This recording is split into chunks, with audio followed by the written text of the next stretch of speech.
21वीं सदी के दौर में बात आज उस राजघराने की जिसकी हजारों एकड़ जमीन पूरे बिहार और पूर्वी उत्तर प्रदेश में है। इस राज का नाता मुगलों के दौर से है और इसी राज की धरती से भारत और दुनिया को महात्मा गांधी मिले थे। जी हाँ, हम बात बेतिया राज की कर रहे हैं जो बिहार के चंपारण में है। करीब 400 साल का इतिहास समेटे हुए बेतिया राज अपने वैभव के लिए बेहद चर्चित रहा है, जो यहाँ के महलों के अवशेष में चारों तरफ दिखता है। ऐसा कहा जाता है कि यहाँ की रानियाँ सोने की बनी साड़ियाँ पहनती थीं, लेकिन इस समय बेतिया राज अपनी करीब 8,000 करोड़ की कीमत वाले 15,000 एकड़ जमीन को लेकर चर्चा में है।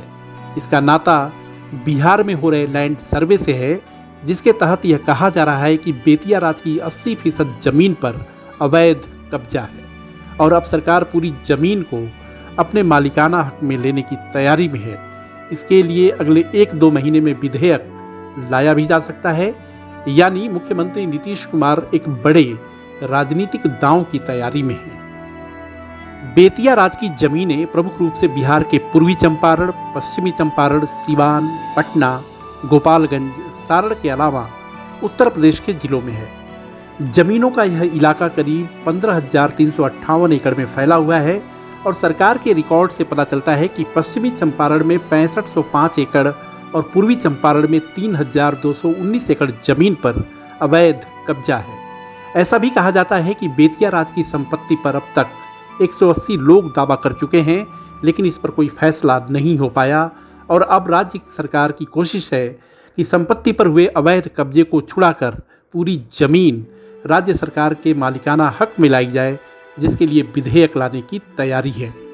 बेतिया राज की कहानी मुगल शासक अकबर के दौर से शुरू होती है, जब उसने इस इलाके में अफगानों और बंजारों के विद्रोह को दबाने के लिए सेनापति उदयकरण सिंह को जिम्मा सौंपा।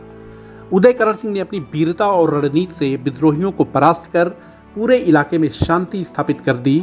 अकबर ने उसे चंपारण सरकार का शासक नियुक्त किया, लेकिन असली कहानी शाहजहां के समय शुरू होती है, जब उज्जैन सिंह और गज सिंह ने बेतिया राज की नींव डाली और जैसे जैसे मुगल राज कमजोर होता गया, इलाके में बेतिया राज ताकतवर होता गया। इसके बाद अंग्रेजों की जब शक्ति बढ़ी तो 1763 ईस्वी में राजा धुर्म सिंह के समय बेतिया राज अंग्रेजों के अधीन होकर राज करने लगा।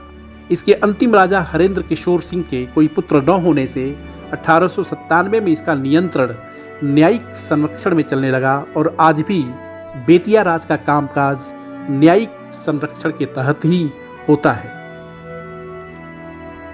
बेतिया राज 90 की दशक में हुई चोरी की वजह से भी चर्चा में आया था। ऐसा कहा जाता है कि वह चोरी एशिया की सबसे बड़ी चोरियों में से एक थी। चोरों ने खजाने से मुगल काल के सोने के सिक्के, हीरे, अशरफ और देवी देवताओं की कई दुर्लभ और प्राचीन मूर्तियां चोरी की थी।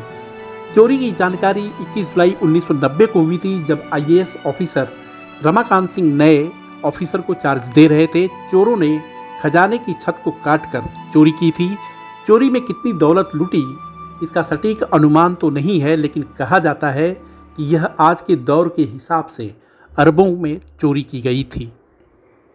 बेतिया राज की बात हो तो उसके ऐतिहासिक घंटा और राजा द्वारा इंग्लैंड से मंगाई गई घड़ी की चर्चा तो बनती है।